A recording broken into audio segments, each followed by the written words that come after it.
Perfect. So we good to start going then, or is there a 20-second delay with this still? All right.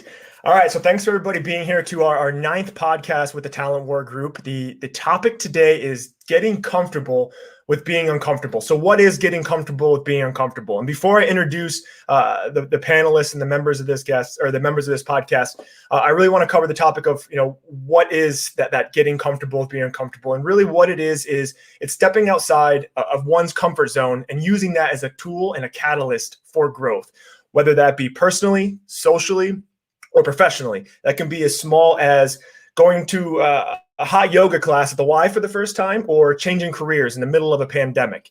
Doing things that induce stress or anxiety that make you feel uncomfortable and challenged in a controlled environment will help prepare your mind to better handle these uncontrollable situations that may arise in your life, such as a global pandemic. And ultimately, it will help you become a better leader who is more adept at handling problems and crises as they arise. Now, every single person on this podcast exemplifies getting comfortable with being uncomfortable in their own unique way. Mike, he was a Navy SEAL, and he wasn't just a Navy SEAL. He was at the upper echelons of the Navy SEALs, and he left the service, got his MBA at UT, went on to become the CEO of a talent acquisition organization called EF Overwatch, and is now also a best-selling author of The Talent War. Dean, who was also a member of the Talent War Group, he got injured in training when he was a member of British Special Forces, and yet went on to not only bring a unique and innovative thought process to the security industry, but he also completed the Pan American Highway route by bicycle, I believe smashing the world record by 17 days. Correct me if I'm wrong, Dean. And he's also an accomplished author, having written a book called Relentless, which I just finished last week. Is a very good read, highly recommend. And then our two guests from outside of the Talent War Group also bring their own unique experiences to this podcast and this topic. Grant, he got his degree in chemical engineering, yet instead of taking that path that was by no means easy, chemical engineering is not an easy path, but the path that was before him, he opted to pursue his passions instead, which was gaming and esports. He came to America. He worked his way up the industry before taking over, I believe, as the director of esports for Guild Esports, which is in the UK and is also co-owned by David Beckham. And then Brett, our last guest, he spent over a decade in the NFL, which is America's most popular sport. And he left the NFL to take over as the COO for an organization in the fastest growing sport in America, which is also esports. He is now the COO of the Minnesota Rocker Call of Duty franchise and the Version 1 Rocket League franchise. So really, to get started, I know, Brett, you have a hard stop here in the next 30 minutes. I really wanted to send it over to you up front to ask, what challenges did you encounter that have really helped shape you in the industry? Because you very well could have easily taken the Ron Johnson approach, which I've mentioned before. Ron Johnson was the vice president of retail at Apple, very successful. And he jumped over to be the COO or CEO of JCPenney. And he tried to copy and paste what he learned at Apple to JCPenney and ultimately failed. So you very easily could have taken that same route, copy and pasted what you learned from the NFL to esports, but you didn't. You really molded yourself and adapted and learned the industry while applying those experiences you've had in facing those challenges and had an immense amount of success. So I would really love to hear from you on what challenges that you've ran into and how those challenges have really helped you become successful in this brand new industry. Yeah, thanks, Tom, and appreciate the chance to be here. A little bit more on my background. I was with the NFL for a long time, had worked in traditional sports, and then made the pivot to esports in July of 2019. And there are many examples in the esports space of, and to the point that you just made, of traditional sports entities getting into the esports scene and sort of not doing it right. And, can spend hours talking about that. But coming into it, our outlook was we've got a lot to learn, have to ask a lot of questions, and really approach it with a bit of a sense of humility. And, particularly early on, but even on a regular basis now, I like to go into a meeting or a discussion and challenge what I think I know and the assumptions that I might have, even if they're things that, that I believe strongly in, almost assume that I'm wrong and be the devil's advocate with myself. And so early on, when we got into the esports scene, it was really just soaking up information, right? And it was everything from having conversations. Tom, you and I had a couple conversations that were along those lines, but whether it was just consuming a lot of information, right? Listening to podcasts, reading articles. I think that's true of anybody that's making a pivot in their career or getting involved in something new.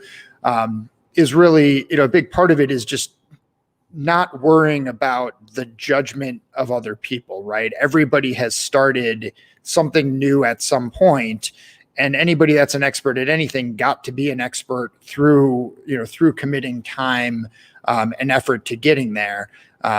And for the most part, as long as you are willing to spend the time to do that, most people will respect that and embrace that. If you, again, show a genuine interest in whatever it is that you're getting involved in, whether it's personally or as an entity, and have a little humility in the process. And, I should say that, what we're talking about in terms of like pivoting, these are things that, we're, like we see the stuff we're doing day to day as important. But at the end of the day, like what we're dealing with in the esports world are not life and death situations the way, you and Mike and others have dealt with in your career. So enormous respect to you and everybody else that's served in that capacity. Thanks, Brett. And yeah, I think one important thing to mention too is, we're fortunate in special operations that we have selection processes. At the core of every single selection process, whether you are a Green Beret, a Ranger, British Special Forces, Navy SEAL, the core of every single selection is getting comfortable with being uncomfortable. It's challenging you and forcing you to make decisions and adapt on the fly while your mind or body are stressed. Those things that we have in the military are very, very difficult to replicate in the civilian world. And I think the steps that you and Grant have taken are about as close as you really get in the civilian world. That's completely pivoting from one industry to another. So, Grant, I can imagine the looks you got, because when you switched or you turned to esports, that was a few years ago when it was much more taboo than it is now, or unknown. I'm sure you got a lot of looks from family and friends when you said, "Hey, I don't want to pursue chemical engineering. I want to pursue the esports industry." I'm sure a lot of them kind of cocked their heads and said, "What are you doing?" What a lot of people probably would have crumbled right then and there and said, "All right, that's a little uncomfortable. I'll just go back to my fallback, my path." You didn't. And you've been very successful in a completely different capacity than Brett has. What was that like for you to not take that path forward and go in a completely different direction? I have to say, it was the hardest challenge for me, one of the hardest challenges in my life. And I've spoken about it a lot with friends and family quite a few years later about it, because of how crazy was the time to turns, so I'd done my chemical engineering. I'd got into accountancy actually a little bit. I was working in London in the suits, the big wigs, all that stuff. And everyone around you's going, "Oh, it's so great to see, so great to see." And you're sitting there going, "I want to quit everything and chase this pipe dream." So doing that, and effectively it was as harsh as going, "Hey, mum and dad, brother, friends, I'm quitting accountancy, and in 2 weeks I'm moving to America." That's literally how quick it was to do esports. The reactions I got was obviously super negative. It was very unsure. I will give credit to my family, close family, for hiding their initial feelings. Let's say they did a great job of hiding it. But for me, it was very difficult, because it meant, what I didn't realize at the time is I put so much pressure on myself and in my own mind to make this work, because I was like, I'm giving up everything to do this. It has to work. It has to work. Give everything you've got at all costs, which is never a good thing to do, in your own mental health and even your own physical health. So that was a mistake I've learned from. But at the same time, chasing that dream and being willing to take that risk, but also having the confidence to back yourself to do it, even with the pressure, was something I'm glad I did, because it's turned out amazingly. And I've tried to translate and turn that sort of pressure I put on myself much more into confidence in myself and backing of myself, and being able to learn from that, and as a result, learn from this job every day. Yeah, one thing I'll add to that, Tom, you made a really good point that, in call it corporate America, oftentimes getting outside of your comfort zone is not something that's encouraged, or it might be encouraged, hopefully in most places is encouraged at the leadership level.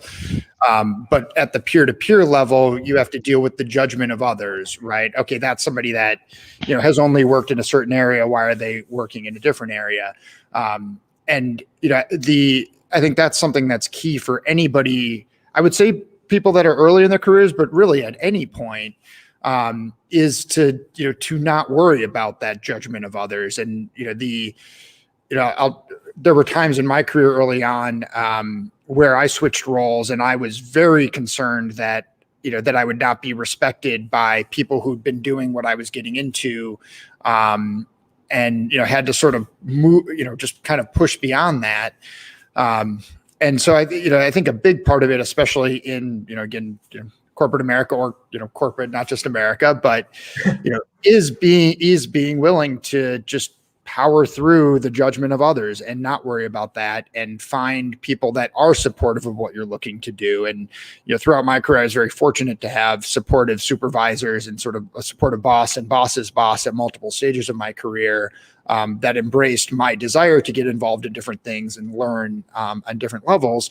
And to a certain extent, it's, if you're getting involved in something new, find the things that you're doing already and the skills that you have that translate to the new thing, that can add value to whatever, if it's a new department or a new initiative. So you're adding value to whatever it is you're getting into, while you're, in that while you are in that uncomfortable area, but still learning the nuances of what you're getting into. So while you're developing that expertise, if that makes sense. Yeah, no, that makes a lot of sense. And I think you can boil down what you just said on a micro level. You can bring it up to a macro level. There's so many different instances where you can learn from those different changes and everything. I think one big thing that we've kind of culturally shifted to, I know, Grant, when I originally started working with you at Splice in esports, I got a ton of questions saying, why don't you just pick a career, pick a job, and stick in it for 5 to 10 years? Well, if you look at it from my point of view, that's 5, 10, 15% of my life, potentially doing a job I don't like, or maybe that's easy for me, that I get really complacent. And I think the key of getting comfortable with being uncomfortable is combating that complacency that a lot of leaders don't ever recognize until it's too late, especially now in 2020, when we're seeing, having worked with startups for the last 6 years in different industries, a lot of the leaders in startups are very young and inexperienced, but they're very smart and they're good at what they do. But the problem is, once a pandemic hits or any kind of crisis hits, they're not always set up to handle that stress, and they tend to freeze up or crumble. That's one of the benefits of shifting careers, or not even shifting careers, but taking on new challenges. When Mike asked me to join this group and start doing podcasts, 15 minutes before this podcast started, despite me being on camera for multiple things throughout my life or giving speeches, I was nervous, I was anxious. But ultimately, you have to stop and think, the benefits are going to outweigh the risks of doing something like this. You're going to make mistakes, you're going to screw up, but those provide opportunities for you to learn from and grow from. And the benefits are just outweighing those risks. So I think, Brett, what you just said makes a lot of sense, because people get so stagnant and tied up in their singular role, and they're afraid of judgment from other people, from friends, from family, from peers, that it just freezes them in place. And then 2, 3, 4 years down the road, if they get laid off, or if their industry disappears, or if there's a pandemic or something, they're not emotionally or professionally prepared to really adapt and overcome those crises as they come. So I think that's a very good point. Does anybody else have anything else to add to that? Yeah, I think it becomes more difficult, especially I'm not saying you're old, Brett, but when you're old and you've succeeded in an area, and then you decide to transition to something else, a lot of it, we talk about judgment from others. Actually, a lot of it is self-induced pressure. It's pressure we're putting on ourselves. And actually, when you then start to talk to people, everyone wishes you all the best, but because you've come from being so successful, you put yourself under that pressure. But what I always used to say is everyone started somewhere. Or everyone, even the CEOs, they always started from the bottom. We used to do it when we're in the military as well. You're there as an instructor.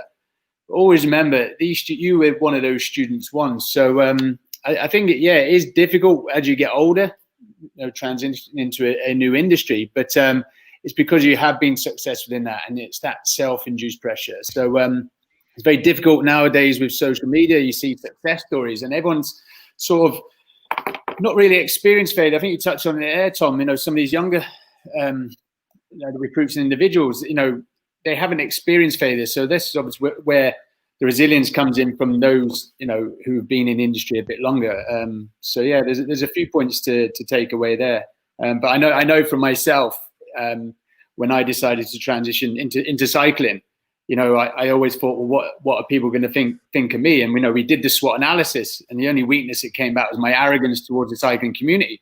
But no one actually said that. But then that's sort of playing in your mind as well. So if you can cancel that white noise, which actually probably isn't white noise, it's just probably, Bob in your head talking to you. But yeah, no, that's my point. And I think that's a lot what Grant also would have experienced as well then. I mean, that's to your point. You put out a lot of that white noise, ignored a lot of that judgment, and just powered through it. And it's been very beneficial to you. And then on top of that, talking about younger leaders in younger industries, with Grant and Brett in an industry that is ever shifting, requiring you to pivot regularly, you're two examples that have, look at the esports industry as a whole and a lot of other industries right now. They've had mass layoffs, reshufflings, everything else, events shut down, doors shuttered altogether. Whereas I can't speak to Excel or Guild, Grant, but I know with Brett and Rocker and version 1, they've really adapted. Okay, these large scale events are gone. Now let's find new ways to generate not only revenue but content and events and keep alive in the industry where others maybe aren't. And I think a leader that hasn't ever really been forced to adapt or overcome those situations probably is really going to crumble or falter. Whereas with you guys in your industry, you've done the opposite. You've really thrived and are going to come out of this pandemic, even or ahead of where a lot of other people are, just because you're able to adapt to that. Go on, Brett. So I was going to say, no, go ahead, Brett. You go first. I mean, one thing we're obviously lucky to a sense about in esports is, of course, it is an online-based platform to a sense. Now, obviously, very reliant on events and localized work that we can do, but we've had to obviously adapt even further into the online communities that we've worked with. So that's been tough, and we've been fortunate. The companies I've worked with and here at Guild and previously at Excel, I've been very lucky to work with people who not necessarily experience in esports, but are experienced to adaptation, right, in a crisis. And I can't sit there and say that's necessarily someone myself. I've had to learn very much on the fly, and I've got used to creating a path forward of sort of a grey fog in front of me and just figuring out as I go and trying to learn from my mistakes. And I've been lucky enough to be in situations where I've been allowed to make those mistakes. So as with anything, it always comes down to, I think, learning from your mistakes mixed with having good people around you who are good at adapting where you lack the knowledge. And obviously specific to esports, those two things combined is how I think we've been able to, do okay in this crazy time. There has been layoffs, of course. There have been certain areas that have struggled, of course, but at the same time, there's been a lot of people that have come through it in a strong way. So you've just got to have the right people around you and adapt strongly and just keep going forward in your own mind, believing what you're doing is correct and believing in yourself. That's a good point, Grant. Brett, I'm going to jump it over to you, and then Mike, I'll give you. You can jump in after Brett then.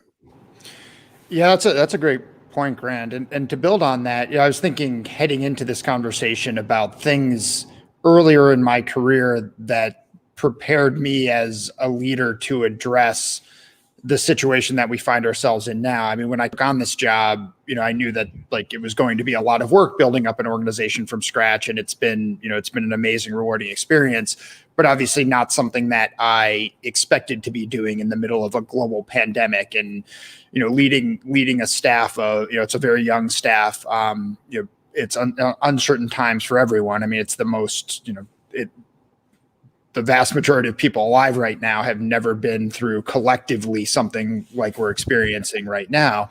But early in my career, I worked in the NFL events department and spent a lot of time working on, I'll use the Super Bowl specifically as an example, where we would spend literally 4 or 5 years planning the Super Bowl. And then we'd go to the city that the Super Bowl's in, 3.5 weeks before the game. And we have this plan and we spent all this time refining this plan. And then the second we get there and we start putting the plan into action, the situation changes, and we had to just be constantly adapting to, whether it was, a venue that's no longer available, or, some local political issues, or whatever the case is. Just being able to say, all right, we had a plan and the plan was great, but the plan no longer works. So now we come up with a new plan, and just constantly pivoting is something that, that I was fortunate to be in a situation where I learned that early in my career, and it sort of became part of my, just part of my DNA in a way, in how I approach a situation. And then when suddenly we're in this, this new world where we're constantly pivoting, what we're doing as an organization almost on a day-to-day basis, it seemed for a while early on. It was something that, that I would say that experience very much came in handy now in a way that I never would have envisioned when I was, 23, handing out credentials at the Super Bowl, right? Excellent point, Brett. Mike, do you have something to add to that? Well, guys, humbled to join, and Grant, Brett, very nice to meet you. Just a few observations hearing you guys talk. First off, esports. The reason I love this is now I've heard, and probably Brett and you guys can confirm this, that the military is creating like Marine and the Army esports team in order to recruit the next generation. Is that correct? Yeah, from what I've seen, they're all pretty active, and have been engaged in running their own events and having connections with a lot in the esports space. Yeah. Actually, Mike, they were not to cut you off. They were at Rocker's first Call of Duty event last year, which was the best event, by the way, of all the Call of Duty events that did happen last year or earlier. They had the Army esports team was there. One of them was a Green Beret too. So it's not like it's some niche sector of the military. There was a Green Beret on the Army esports team. So that's, yep. That's awesome. I'm sure there's people in the military, and Brett, I'll bring this back because history just repeats itself, that are like, oh, those are not the type of kids we want to recruit. No, those are absolutely the type of kids you want to recruit. And in the 90s, Tom, you may remember this, the military started building up extreme sports teams. So the Marines had one, the Air Force, the Navy, so forth. And they were recruiting out of the X Games. And of course, that generation prior to that was like, that's not the type of kids we want. So I do remember every time we came off a mission, where guys would eliminate, a dozen enemy fighters, is most of the guys would get on to the networked like Halo and Medal of Honor games or whatever they're called. I tried playing once, but I was killed like 5 times within 1 minute, and I gave it up. So, the thing about getting comfortable with being uncomfortable is it's a realization that true learning and growth do not take place in a safe space. It's only at your mental and physical limits that true learning takes place. And that's why it is such a common mantra amongst the special operations community, and why we train so hard. And getting people out of that, Tom, as you said, the complacent nature, because as we get older, we want things just to be the same. But change will steamroll you if that's your mindset. You've got to continually put yourself into situations to where you continue to develop as a human being every single day. Brett, as you were talking about the fear, and Grant as well, people's input or criticism or comments, I was thinking of and you guys all know this, and I'll read it for the crowd and then I'll shut up here. It's the Citizen in the Republic speech that Teddy Roosevelt gave, which now is more commonly known as the Man in the Arena. And I want people to understand is you have to put yourself out there to grow. And don't worry about the people in the sidelines, the peanut gallery. They're going to make comments and they're going to criticize. Guess what? Because they didn't have the courage to take one step, one foot within the arena. It is not the critic who counts, not the man who points out how the strong man stumbles or where the doer of deeds could have done them better. The credit belongs to the man who's actually in the arena, whose face is marred by dust and sweat and blood, who strives valiantly, who errs, who comes up short again and again, because there is no effort without error and shortcoming. but who does actually strive to do the deeds, who knows great enthusiasm and great devotion, who spends himself in a worthy cause, who at the best knows in the end the triumph of high achievement, and who at the worst, if he fails, at least he fails while daring greatly. That, Brett, when you were talking, that came in to mind, man. You've got to find a way to block those people out. That's why you brought up social media. Social media is making people so damn miserable. I think it was Bill Murray that said that, because people just show the good times, but entrepreneurs know it's the person that actually accepts the risk, steps into the arena, and understands that failure is part of the process. Yeah, I mean that's such a great point. I mean, there's so many things that, and that, you know, it's part of why I appreciate the opportunity to be on here with you all, and it's a bit humbling because there's so many things that I think about in my career that have helped make me successful, and you know, some of the pressures with working on an event like the Super Bowl, which is the, you know, the highest profile, you know, American sporting event. And it's like those pressures that we go through there are, I mean, like minuscule compared to some of the things that, you know, that you all have been through. And I think about like how those things, the things that, you know, have molded me from a, you know, in terms of building on my career and have set me on the path that I've been on. And again, like minuscule compared to some of the things that, some of the stories that I'm sure you all could share. But, you know, when it comes to, you know, we keep coming back to that, you know, that concept of the judgment of others. Right. And, you know, Dean made a great point that it's, you know, it's not at the end of the day about what the others think. It's about how you internalize it and how you adapt to it and you react to it. And at the end of the day, that's really, you know, that's really what it's about is, you know, is the individual taking ownership of the opportunities that are presented to them, and moving those things forward in whatever that, you know, whatever that might be, whether you're, you know, wherever your life is at any given point. Yep, that's a great point, Brett. And I think I heard a great quote the other day. I'm going to paraphrase it and butcher it, but it went along the lines of, most people who are doing well in their jobs and are succeeding think they're failing. And most people who think they're succeeding and doing well in their job are oftentimes failing without knowing it. And I think going back to that first part, that's all these self-induced pressures we bring in on ourselves leads a lot of people to think that they aren't doing very well in whatever they're doing. And really, in reality, they're doing better than most, but they just don't recognize it. They feed into the pressures of social media and other people, and they let that kind of eat themselves up. But I think that was a great point, Brett. I know you have to drop off here, but I want to give you the last 2 minutes if you have anything else you want to say before you have to leave.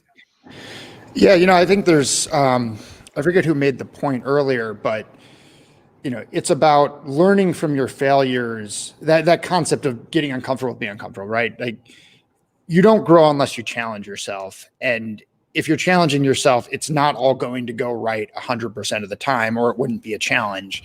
And it's learning to look at every situation and everything as, okay, what went right? Great. Let's try to do more of that. What didn't go right? Let's learn from it. And it's never truly a failure unless you fail to learn from it and grow. You know, one thing that particularly early in my career that I made a habit of, when I was working these big events, if there was something that like either went wrong or like almost went wrong and like we dodged it by sort of like the skin of our teeth, or just sort of got lucky and something that we thought was going to be an issue didn't become it. Like I would take whatever that thing might, like whatever sort of memorialize that, and I would put that on the little bulletin board by my desk. So like I could always sort of remind myself of like, hey, this is something that, you know, that almost derailed a big NFL event, that maybe no fan watching on TV ever noticed about, but it was almost a really big issue. And like, I want to come into work every day and see whatever the manifestation of that thing is, and remind myself, okay, don't make the same mistake twice, learn from that. and continue to get, just get better and improve every day is sort of the mindset that, that I've tried to carry through during my career. So, I do have to jump in a minute, but I really appreciate the opportunity to come on and talk with all of you, and just enormous respect for what you all are doing here, and where you've all been in your careers prior to this. Awesome. Thanks, Brett. Really appreciate it. All right. So Grant, I really want to shift this back over to you real quick before we start taking. Actually, you know what? Sorry, I'll adjust here and I'll address this question from Mr. Patrick Sauer, who, Grant, you also know by chance. He's asked, is it safe to say that when operating in an uncomfortable environment requires a confident mindset? How do you get your mind right in a new environment? Now, I think that right there is going to be different for every single person on this call and situation. Now, me personally, if I come up to a situation that's very uncomfortable, like a new podcast or giving a speech in front of a large crowd or taking on a new job, a new industry, a new role, the thing I always ask myself is, what's the worst case scenario in this situation? Am I going to die? No? Okay, then it's probably not that big of a deal. And I'll talk myself down and really lower the blood pressure, take some deep breaths, and assess the situation in a calm, rational manner. So I don't know if you necessarily need to have a confident mindset, but I think it's very important to be able to rationalize the pros and cons, the risks and rewards of certain situations in order to get yourself through and really be able to handle that stress. So I know if anybody else has any input on what they experience when going into an uncomfortable situation, that's my personal approach, is just to weigh those risks and rewards. One more quick example on that, I see this with networking a lot. Networking is key to almost everything in life anymore, especially on LinkedIn. And if you're thinking about sending somebody a message, and a lot of people will get deterred or uncomfortable, almost being embarrassed by that fake judgment that Dean was talking about. And they'll say, well, they might not respond. They might laugh at me. They might joke, whatever. I don't want to send them a message. Okay, well, now you've gotten absolutely nowhere. Worst case scenario, they ignore your message. Best case scenario, you make a new connection. You have a beneficial conversation that helps you grow or learn, maybe opens up more doors for you, which right there, the positives outweigh the negatives. But I think little things like that, even people lack confidence and they get completely destroyed and end up talking themselves out of it. Yeah, just to jump in, I think, what's the confident mindset and what's the right mindset? Some people can be a bit too confident and then get caught short. But I do think you have to have the right mindset. I had a question the other day on a podcast, what's more important, planning or mindset? I said, well, mindset first, because you have to have the right mindset to then make the plan. And then when you're going into a new environment, to enhance that mindset is the information. It's absorbing information from those that have done it before, those that are in those industries as well. So I think they work. Yes, you need to have the right mindset, but no, maybe not too confident. And then always expect to learn from others as well. So I did the same with for example, the bike ride. Never cycled more than 20 miles and was going to cycle the world's longest road. I had the right mindset. I knew I had the right mindset. I knew I had the endurance. But obviously, I didn't know much about cycling. So what I then did is I spoke to those that did it before me and had just absorbed as much information as I can. I mean, something what Brett mentioned before he jumped off there, something we did in the special forces. As soon as we come off the ground, we'd have what's called a hot debrief, and it was the 3 questions I think we talked about on the previous one. What worked, what didn't work, and if you're going to do it again, what would you do differently? And I think that's it. Those 3 questions you need to do. Everything that you do, you ask yourself those 3 questions, and that's what I did with the previous record holders. And then I just got that information and then formulated my own plan. And then having that information then enhanced my mindset, and then I started getting more confident. My mindset started becoming more confident as I was learning more about that industry. So hopefully that will answer that. Coming from the man who wrote Relentless, is the relentless pursuit of a life of impact and constant learning growth. That's awesome.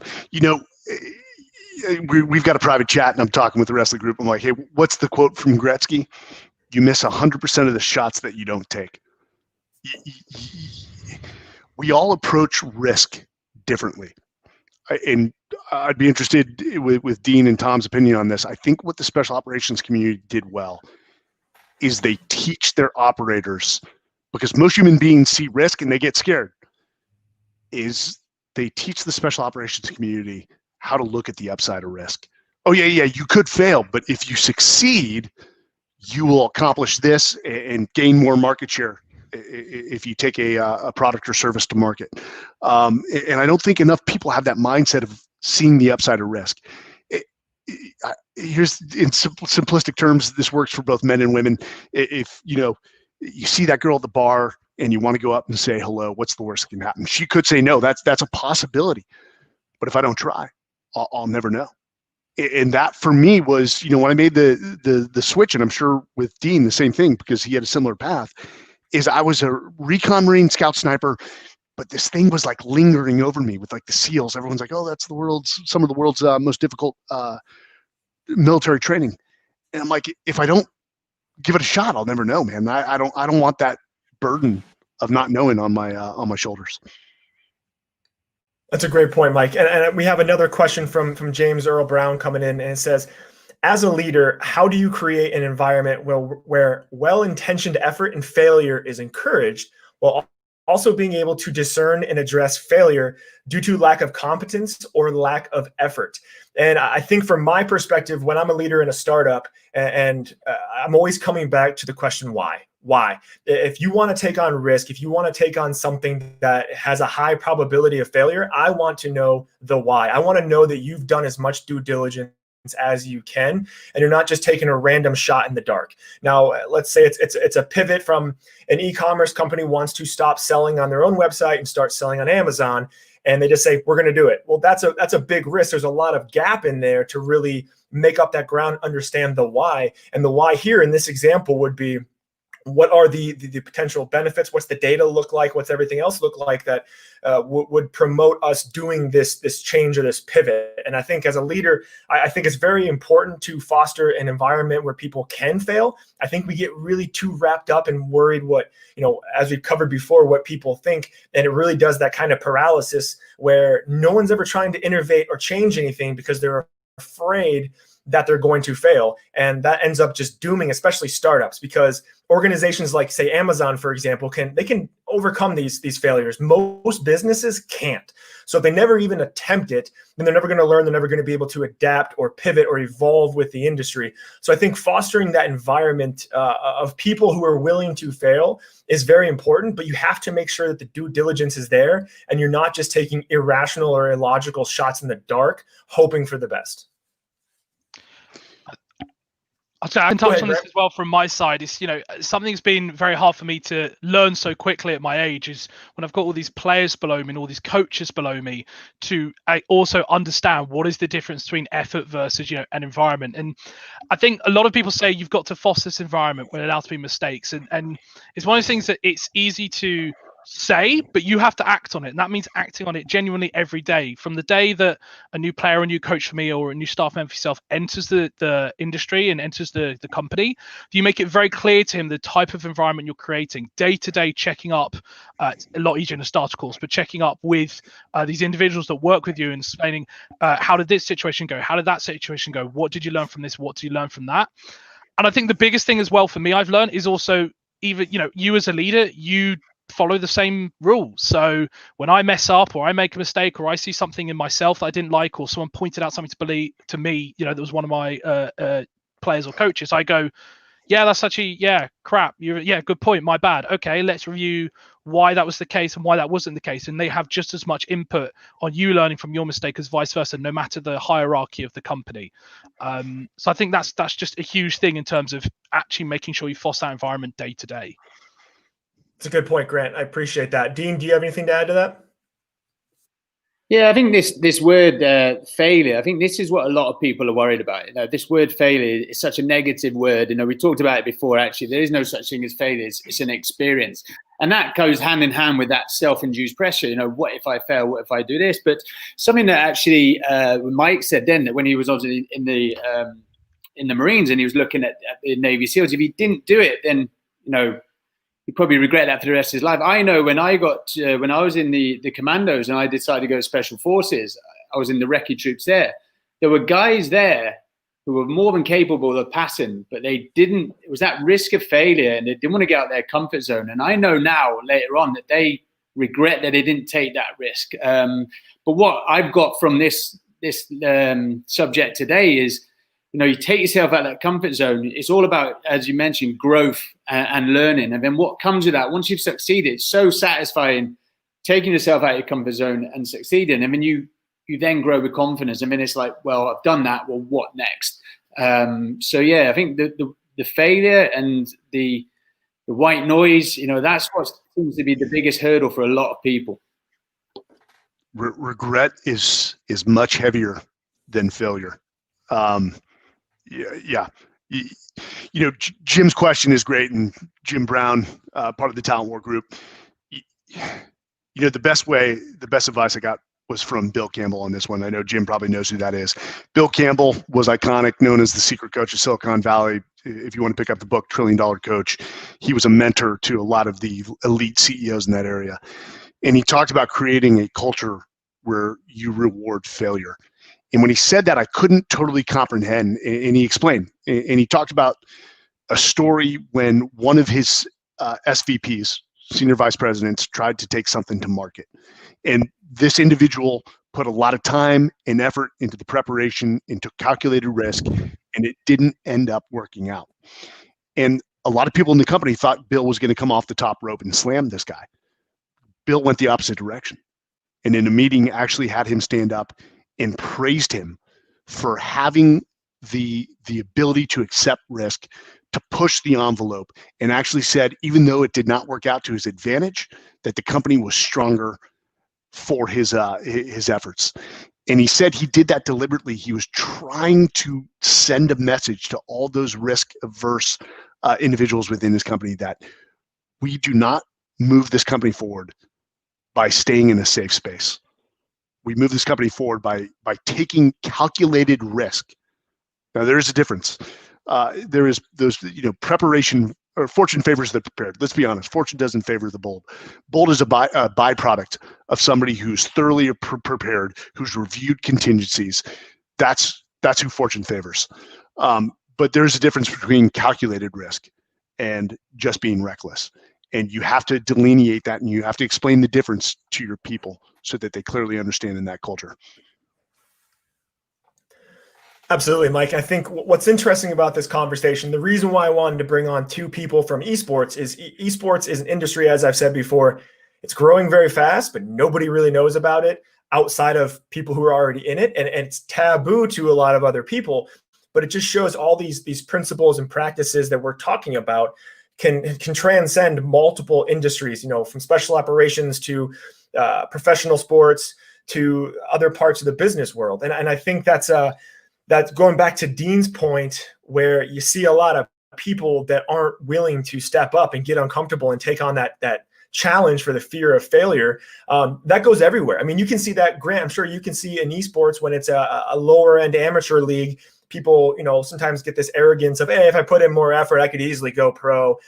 When we all know that's not really true. You see that in special operations in the military as well. I can't tell you how many people I saw that looked at, Ranger Regiment or Special Forces and said, well, I'm pretty comfortable where I'm at right now. I don't need to do that. I could easily do it if I wanted to, but I don't really want to. And that's always kind of a cop-out. They just don't want to go through that process of getting uncomfortable. They don't want to put in the effort and the work. And I think it's really important to kind of delineate those mindsets there, but how they just exist everywhere, which, Grant, I'll let you attest to it more, but is that something you do see regularly in your industry, where you have lower end people that sometimes if they put in the effort and the work, they could easily make it to those upper echelons, but they're not willing to get uncomfortable. They're not willing to put in that effort, and they don't. Absolutely. You can imagine it's super, super common in something like this. It's so important that irregardless of your success early on, late on, whatever position or wherever it is, that you always remain self-aware and you don't let an ego effectively build up, because it's so easy to happen. And especially in something like esports, where it's, if you're good at playing a video game, it's very easy to become sort of quickly social media famous or have a platform of some kind, etc. Even if you've not reached those upper echelons of performance yet. And to feel like, you're doing well and you've been successful, when actually if you view it correctly and if you put your head down a bit more and more self-aware, you'd realize that this is only the start for you, and actually you have so much further to go. And a lot of people get stuck at that point. Very, very common in the industry. One of the things I have to navigate about, of course, because if I'm trying to pick out the next generation of talent, I have to find someone who, from their own perspective, is able to take accountability for mistakes and errors versus self-awareness to improve and all these other things you'd expect from a top athlete, yet has come from a background where they may be already somewhat social media famous or somewhat famed in their own right to make themselves believe that they're doing well, and an ego comes with it. So trying to find that balance in a person is really difficult, especially when you have to try and predict how it's going to go further as they become a better athlete. But very, very common in our industry, as you can imagine. Awesome. That's good. We have, I see we have another question coming in from a LinkedIn user. Since we all encourage failure as a part of growth, how as leaders do you navigate leading teams through failure and defining what level failure is acceptable and what is not? I know we have some differing opinions in this. I'm sure everyone has different experiences. Dean, did you just raise your hand to take that one? Yeah, I'll start with this one. So obviously, as I've mentioned before, we need to get rid of this word failure. It's experiences. But the second part of the question, what level of failure is acceptable and what is not? So at some point in your careers or your industry, you will experience failure or experiences, and then it's what you've learned from that. As we touched on, what did we learn and what would you do differently next time?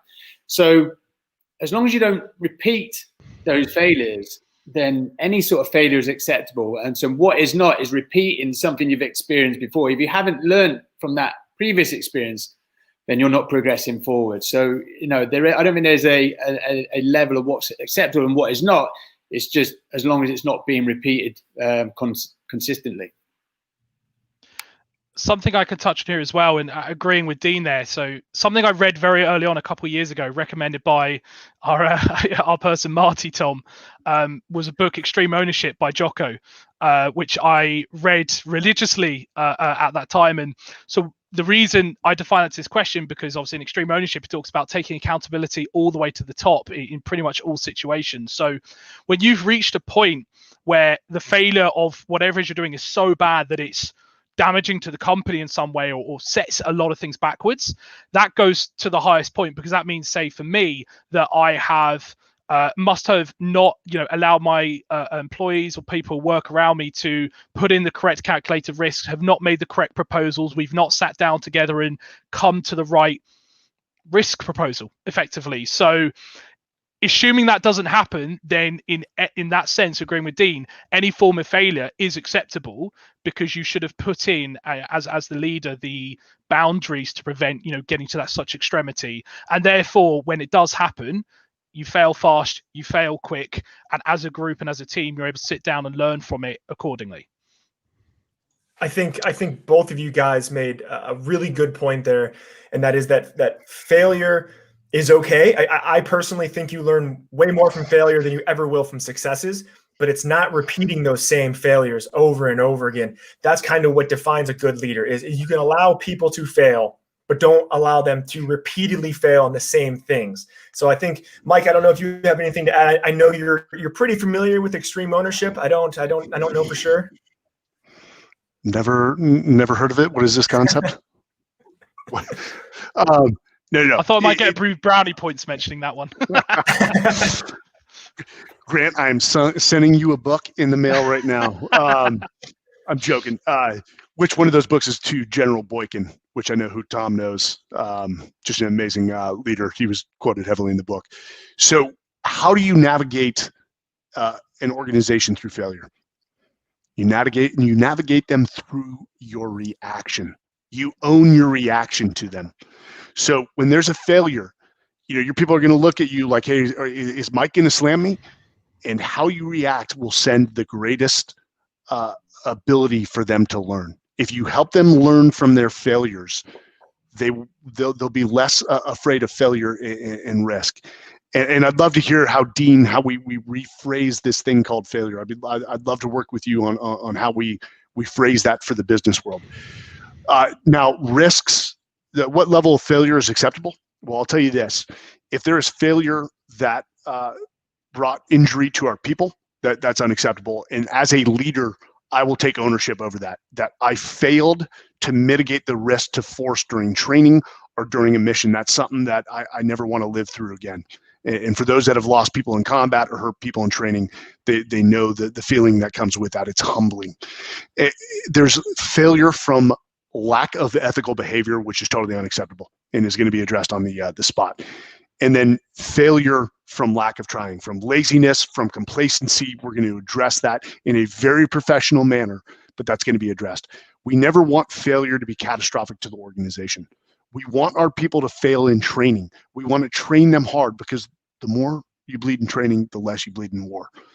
And your ability to bring your people home is a byproduct of how hard you trained. Now, that said, there are some things that are uncontrollable on the battlefield. There are some things that are uncontrollable in the private sector, and you can't account for all contingencies.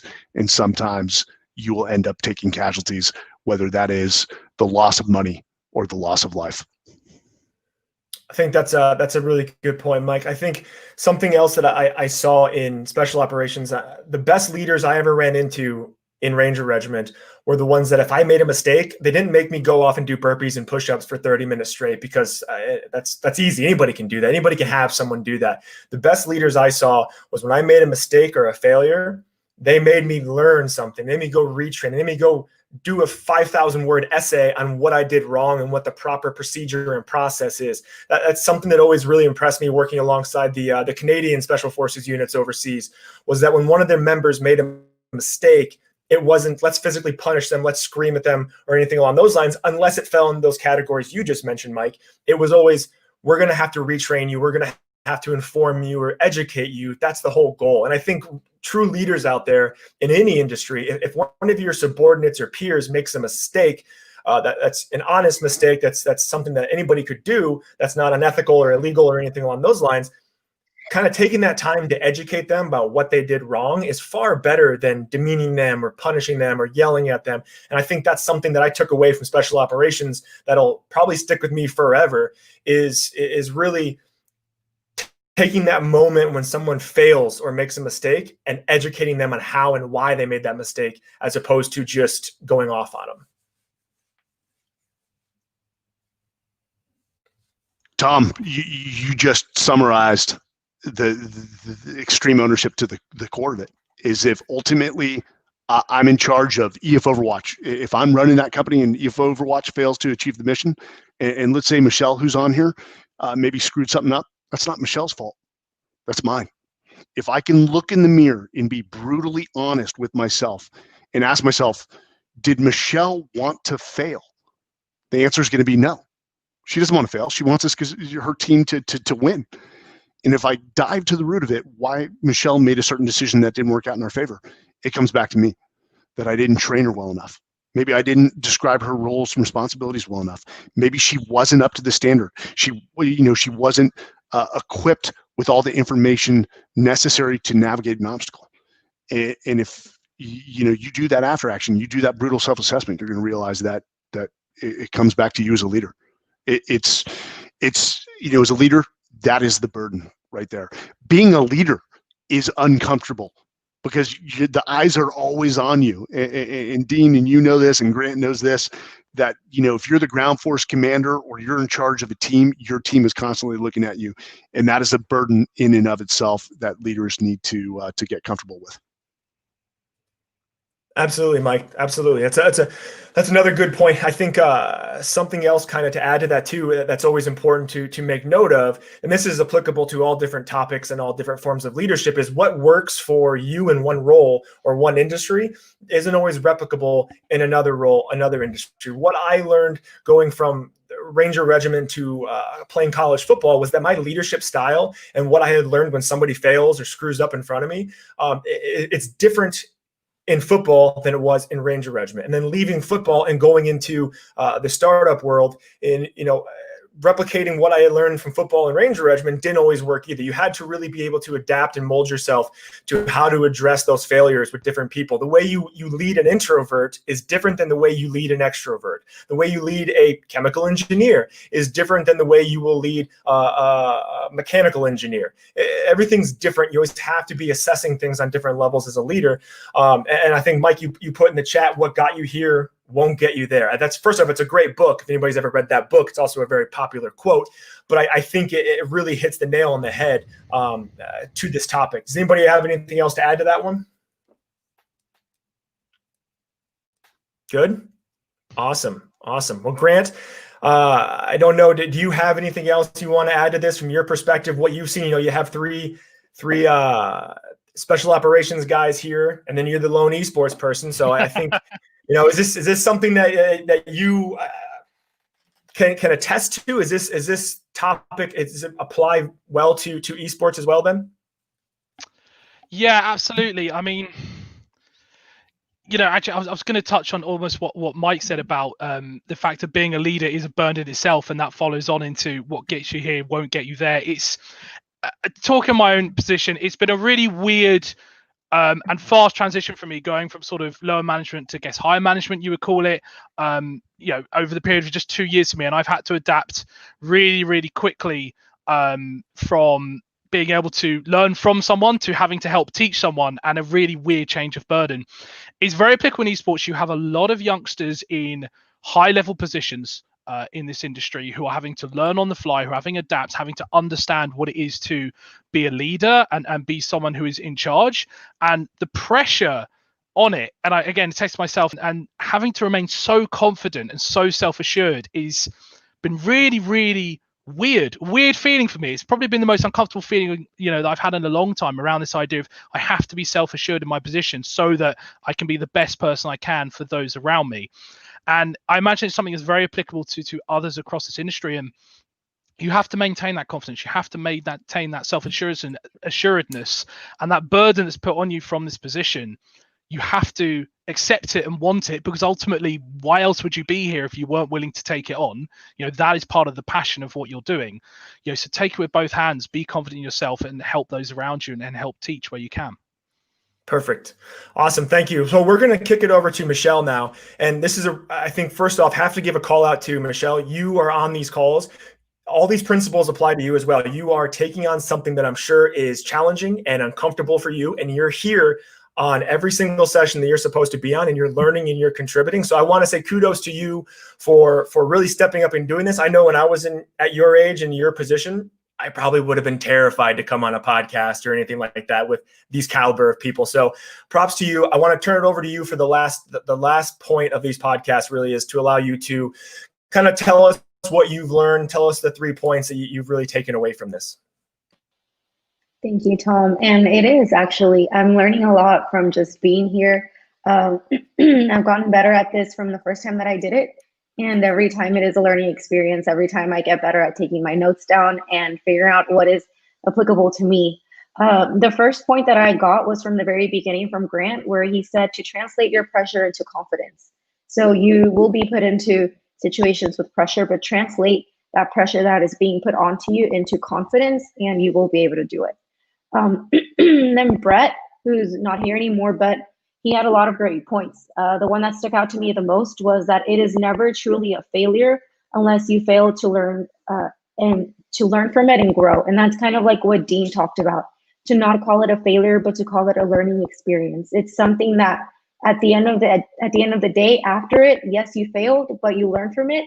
And as long as you don't make it again, as long as you don't make the same mistake again, it is not a failure. It's just something that you learned, and you're better from it now.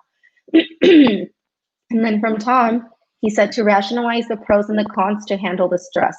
So you will be put into uncomfortable situations, but that's where you take a step back and you rationalize what is the pros, what is the cons, and what am I gonna get from this? What am I gonna learn, and how am I gonna grow after this? And you can allow yourself to fail, like I said before, but do not allow it numerous times. Yeah. Awesome. Appreciate that, Michelle. That was a good point. I liked all 3 of those.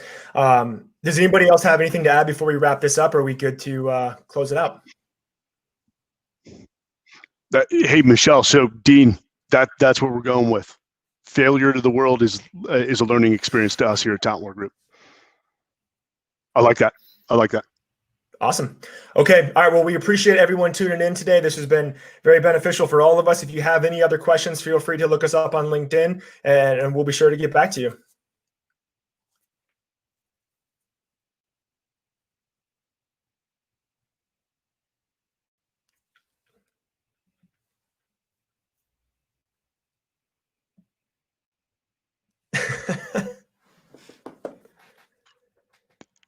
Will, stop the live broadcast.